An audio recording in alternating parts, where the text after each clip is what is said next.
තෙරුවන් සරණයි සද්ධා බුද්ධ සම්පන්න ගුණකරුක කාරුණික පින්වතුනි.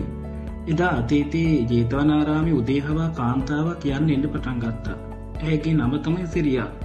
මේ සිරියාගෙන් අහනවා මිනිස්සු ඇයි මේ හැන්දෑයාමේ ජේතවනාරාමයට යන්නේ කියලා. ඇය කියනවා දන්නේ නැද්ද බුදු පියාණන් වහන්සේ මාත් එක්ක හොඳයිනේ. ওই විදිහට නොඑක ආකාරයෙන් මිනිස්සුන්ට ඇය බුදු පියාණන් වහන්සේ සමග බොහොම ළඟින් ඇසුරු කරන භාවය පෙන්වුම් කළා. මේක සිද්ධ කළේ අන්‍යාගමිකෝ. මොකද ඔවුන්ට සිව්පද ප්‍රතිපහසකම් නැතිව ගියා බුදු පියාණන් වහන්සේට මිනිස්සු පැහැදිලා බුදු පියාණන් වහන්සේටම පිරිස වැඩි වුණා. ඒක බලා ඉන්න බැරි මියා අන්‍යාගමිකෝ සිරියාව ජේතවනාරාමයට උදේහවා පිටත් කරවලා දවසක් රහසිගතවම මරලා ජේතවනාරාමේ බුදුන් පුදන්න ගෙනාපු මල් ගොඩ ASCII ගැහුවා.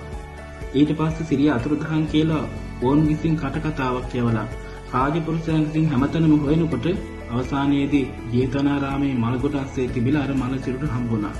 මිනිස්සු දෝෂාරෝපණය ගොඩාක් බුදු පියාණන් වහන්සේ දෙල්ලේ කළා. සිරියාව දූෂණය කළා මරලා හැංගුවෙම කියලා. නමුත් බුදු පියාණන් වහන්සේ කලබල වුණේ නැහැ. මතක තියාගන්න අපිට ඕන තරම් ප්‍රශ්න එනවා. ඒ සෑම දෙයකම ජීවිතේ සාර්ථකව ඉදිරියට මුහුණ දෙන්න දැනගන්නට ඕනේ. එදා සත්‍ය වැටහුණා සියලු දෙනාට කාලයක් ගෑවි. තිරුවන් සරණයි සියලු දෙනාටම.